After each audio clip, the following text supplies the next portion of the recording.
Hello and welcome to At the Leadership Table with retired Major General Jim Hoyer. Oftentimes people hear the word leader and they think only of political leaders, but leaders come in many forms, and that's worth exploring. I'm Jim Hoyer, born and raised in West Virginia, a husband, a father, a new grandfather, and a retired military leader, serving for over 40 years in public leadership for our state and nation. Now, the most important mission I have going forward is to educate, motivate, and empower our next generation of leaders. At the leadership table with me today is Josh Walsh. Josh is Vice President at Sierra Nevada Corporation, a major defense contractor doing great things to help our warfighters every day. Josh focuses on mission solutions, technology, and operations. And more importantly, Josh is a West Virginian, born and raised in Spencer and Roane County, who graduated from Marshall University, but now gets to apply his skills in the defense industry and live in West Virginia. Josh is also a 20-year veteran of the United States military, an officer with time overseas and at the Pentagon. So, Josh, it's great to have you at the leadership table today. Thank you for having me today, and certainly a pleasure to talk about leadership and West Virginia, two things that I love to talk about. Very good. So, Josh, I'm going to start by asking you the same first question we ask all of our guests. Please share with us a standout moment when you learned something really important about leadership. Yeah, that's a really great question, and one that, takes considerable thought. With over 30 years of leadership experience, both in the military and then now in industry, it's like, what is that one thing that really resonates or becomes that standout moment? Believe it or not, mine is something that came from tragedy.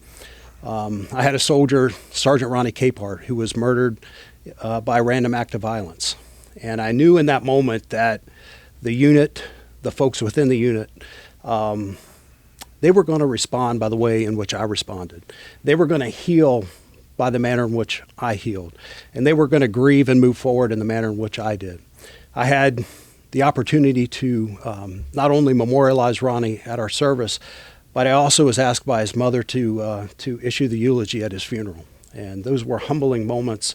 And I was proud to stand before my men and women and say the following words. I loved Ronnie. He was a brother. He was a teammate. More importantly, he was a friend. And it was in that moment, that I realized that leadership is more than just making decisions. It's about showing up every day. It's about being that steady presence. And it's more importantly about showing the men and women that you lead that you do have empathy and you are sympathetic when you lose somebody, especially somebody that you care about. Sometimes it's easy to show up as a leader, but in moments like this, it's hard to show up. And when you do, it really matters. I think that's an amazing example, and it highlights again what you described, that leadership is more than about just being able to direct people or tell people what to do. Yeah. It's about being a partner, a colleague, a friend, but also somebody who can care and empathize with. And you and I have experienced this in a military leadership standpoint. Yeah. It's about being part of that team. It's about being present. And I think for me, it was about showing the men and women that regardless of what happened, I was going to respond positively, empathetically, and I was going to lead them forward. And this happened right before we deployed to Iraq. So I think it was easy for them to see that should the worst happen while we were deployed and we lost someone in combat, that I was going to be the steady leader that they needed to allow us to move forward and continue doing what we needed to do. And I would tell you, as my wife and I being the parents of two service members, I appreciate that level of leadership from you as a military officer. That's the kind of person you want leading your kids. It's certainly an honor. And when his mother, they had hired a minister to do his eulogy, and she saw a video of the memorial I did, And after that, she said, look, I would like you to do this. There were 500 people in attendance at his funeral. That speaks to his character, small town in North Carolina. And the opportunity to do that and stand in front of people and articulate what he meant to me, to the Army, and to the unit was very humbling. But that's what leadership's about. Absolutely. So you have a unique journey experience from Spencer, West Virginia, to where you are today as vice president of a major defense contractor. Tell us about that story, how you came from Spencer to Sierra Nevada Corporation as a vice president, and also about what it meant growing up in Spencer, West Virginia. Yeah, I get asked this a lot. I spend a lot of time with interns or our young employees, and I often say, I shouldn't be sitting here today. I grew up like a lot of West Virginians, maybe lower middle class or not even middle class. I'd say I got here because I'm the result of a fantastic mother. I also had a teacher in the 7th grade that changed my life. She taught me how to set goals, and she challenged me every day of my life. That teacher remained in my life through high school, through college, and she's still in my life today at 80 years old. And we'll talk about her a little bit later when I tell you some things I do at Sierra Nevada for our employees. I finished high school and went to Marshall University. I thought for sure I was going to go to West Point or somewhere and get a free education, but I fell in love with a girl and I followed her to Marshall, ended up marrying the girl, which worked out great.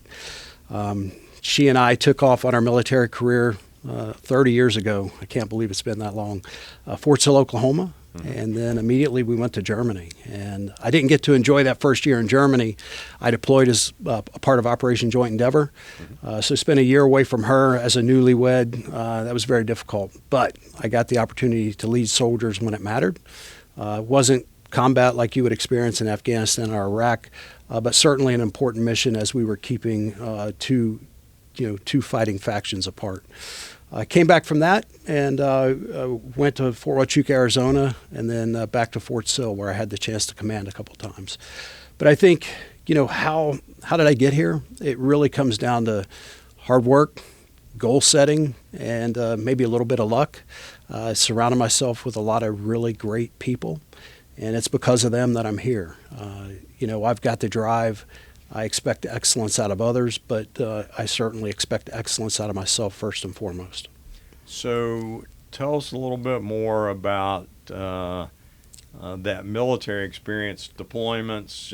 You mentioned to me earlier you had time at the Pentagon, and how did that lead to the opportunity that you now have today to continue that service in the private sector? Yeah, the military, I think, is probably the greatest organization that teaches leadership.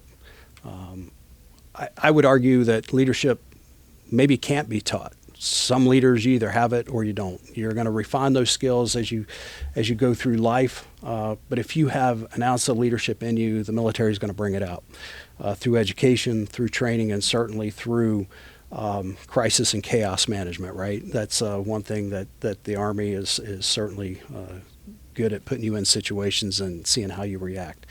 So I had, the chance to command at the company grade level twice, so about 42 months in command, where I had the ability to really refine my leadership skills and get soldiers to do the things that sometimes they didn't necessarily want to do, and understand that leadership is not about being an authoritarian. It's really about being a transformational or servient type leader. And in my experience, those leaders get the best out of the men and women that follow them. Later in my life, later in my career, I should say, I transitioned to the Army Acquisition Corps, which was a very interesting move for me. I was a die-hard field artilleryman. I loved being a part of cannons and rockets and missiles and all those great things. But I realized at some point the Army was going to come to an end, and there's not a lot of use for artillerymen in the civilian sector. So I started looking at what I could do different that would set me up for that natural transition. I transitioned to the Army Acquisition Corps. So the second half of my career, I really did research development, program management, and I learned about the defense industry while in uniform. So a tremendous opportunity there. After retirement in 2016, I had I would say a smooth transition to Sierra Nevada. S&C it's got a really great culture, much like the military. The value stream is what I'm used to. It's what I want to be a part of. And one thing that our owners, Aaron and Fadi, do is they do a great job of identifying talent and promoting from within. So after I left the Army, I applied the same lessons from the military to industry. I put my head down, I worked hard, and I tried to make a difference every day. And after 3 or 4 years there, they noticed and got promoted to the vice president position, which was very humbling. And since I've been in that role, it's been no different than the military. Transformational type leader, servient to the men and women that I work with, and really just working to push the organization forward. So one of the reasons I was excited to get the opportunity to have you on was I had heard about the work that you do to help mentor the next generation of leaders. And you mentioned earlier, and we'll hear a little bit more about a teacher that made a significant impact. Yeah. You and I also had talked about before we started the show about a mutual friend we have, Scott Fuller, who was one of my officers when I was running the National Guard, who also helped you along the way. Yeah. So tell us a little bit about the importance of that to you being successful, and now why you're so focused on giving back to include creating these opportunities for interns to learn from senior leaders. Yeah, I've been very fortunate with the teacher you referenced, and my mother's fantastic, and I give her a lot of credit. She raised 4 kids in a tough situation, and all 4 are successful. But I was fortunate, in 7th grade to meet someone who changed my life, and I hope all those listening today can meet somebody that's going to change their life. She taught me about goal setting, and every quarter she made me set goals whether I liked it or not. And we did that. I had this teacher from 7th grade till I was a senior in high school, and then while I was off in college, she checked in with me. When my first daughter was born, her and her husband came to see me. She's that type of lady. And at 80 years old, she came to visit Sierra Nevada Corporation in the spring, and she and I held a session with our employees called Java with Josh. It's something I do every month. We send out a note to the workforce, and people volunteered. Hey, do you want to have coffee with the boss? People sign up, and then at random, we select 10 of those individuals to have coffee and breakfast with me. I go in, much like today, with a few thoughts on paper, but no real agenda. And I open every conversation with what's on your mind. It's their opportunity to talk to me and to really outline things that I may not know about the business. It gives me the opportunity to solve problems, to address their concerns, and really gives me the opportunity in the span of a year I can touch 120 employees. That's pretty special. During those events, I talk about goal setting, and I tell them jokingly I'm selfish. If they make themselves better, they're going to make us better, and that excites me. I also talk about, the books I'm reading and what they're doing to help make me a better person. I'm amazed at the number of folks who decide to grab a copy of The Daily Stoic or Ego is the Enemy, or these books that I find to be transformational for myself, that they want to take part in that. And you mentioned Scott Fuller. Scott was my first commander in the 1092nd when I was a young cadet. Really made an impression on me. He was the type of officer that I wanted to be. I thought so much of Scott that I ended up having him issue my oath when I was commissioned. Really, at that moment in my life, he was the biggest, the most impressive guy there was in the military. We were a small detachment in Spencer. He was the commander, and he just showed me and taught me a lot about leadership, and I've taken those lessons throughout my career. Excellent examples, and I suspect that on a regular basis when you're doing this, you're innovating and solving problems by letting your team members who you lead have input into important missions that you guys have as Sierra Nevada. I really do. I try to solicit input from everyone to make our organization better. 3-4 years ago, I created this tagline, because I was charged with growing the business, right? So I wanted to protect the base business that we had. I wanted to expand our offerings, wanted to diversify those offerings, and then I wanted the business to grow. So I started saying these things repetitively over and over with not only my leadership team, but those under me. And I was amazed at how quickly folks started to pick that up. And within 3 years, the business quadrupled, which is great. But it's, to me, about leadership. It's about creating that vision for everyone that they're a part of something special, and that together we can take the next leap and really bring S&C into the future, and hopefully someday as large as Lockheed Martin or Northrop, or we'll see. Well, and I think the important thing in my mind is, in the threat environment we face today, you're leading by innovating from the ground up.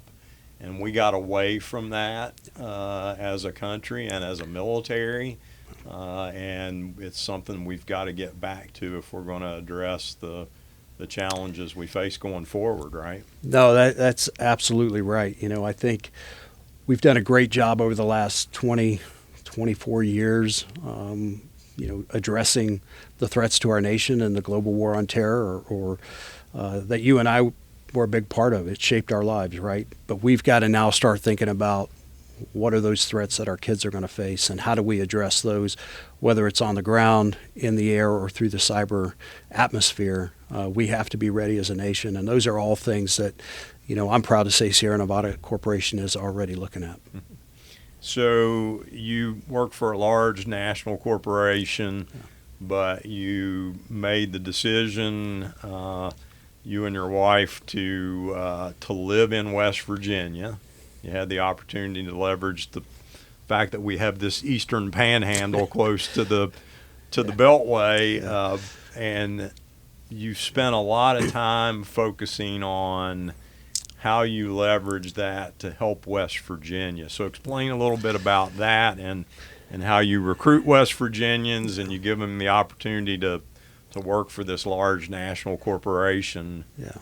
Like you, I've had the ability and really the privilege to travel across the country, across the world, and there's a couple things that stand out. West Virginians, we're proud people. We're a lot like Texans, right? We have a deep heritage. We're proud of our communities, and most importantly, and I know it may be unusual for a Marshall University grad to say, we're also proud of that flying WV that many of us wear wherever we are. For me, I knew there was nowhere else I would retire to than West Virginia. That part was clear. What I didn't know is what was I going to do when I got here, right? So I'm very grateful to Sierra Nevada Corporation that they gave me the opportunity. For me, it feels more like a responsibility or an obligation to try to give back to West Virginia and to help us leap forward. I would love nothing more than the opportunities you just mentioned at S&C to be somewhere else within the state of West Virginia.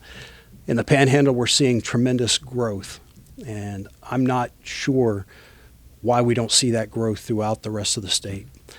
My vision is one of, how do we together, the governor, local leaders, whomever it is, let's stop talking about being from West Virginia, and let's start talking about West Virginia being a place that people come to.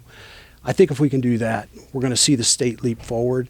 I was listening to Hoppy the other day, and I think since 1950, we have declined in population in the state of West Virginia consistently.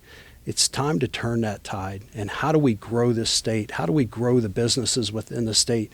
How do we become not just a service industry, not just a tourism industry, but how do we bring manufacturers, folks who want to innovate, tech-heavy companies to the state of West Virginia? Those are the problems that I want to solve and that I want to be a part of solving. And I really believe together we can honor our heritage of coal mining, but more importantly, we can take that leap forward and really be a state that folks are proud to come to. Well, I was going to ask you what's your hope for West Virginia, but you just answered my question. So I appreciate you you jumping in and answering that, and you clearly, Josh, I admire you, and you have a clear passion for leadership, but you have a passion for making the place that you grew up in, West Virginia, a better place, and I think that's something that we need more of, people like you who've had that opportunity to leverage West Virginia, go away and be successful, come back and make it the success that I knew growing up. And you ask me, what are those things I'm doing to help? So for me, it's about providing opportunities. Certainly, we had a great group of young engineers from West Virginia University that interned with us this summer. I'm opening the doors of opportunity for other West Virginians at Sierra Nevada Corporation. I certainly would love to partner with others, not only here at the university, potentially Marshall University as well. They have the aviation program, but I want to open doors at Sierra Nevada Corporation to folks from West Virginia.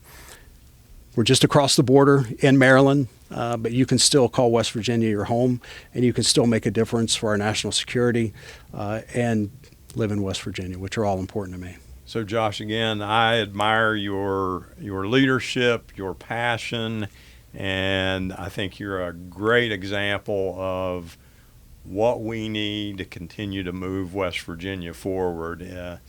Sure, we need jobs and construction and infrastructure, but we need talented leaders like you who are willing to put that time and effort in to helping this state achieve its full potential. So I thank you for joining us at the leadership table today. Thank you for having me. It's been a pleasure. Thanks for listening. This has been At the Leadership Table with retired Major General Jim Hoyer. Did you know you can now find me on social media at RMG Hoyer? That's HOYER, or email me at rmgjameshoyer@gmail.com.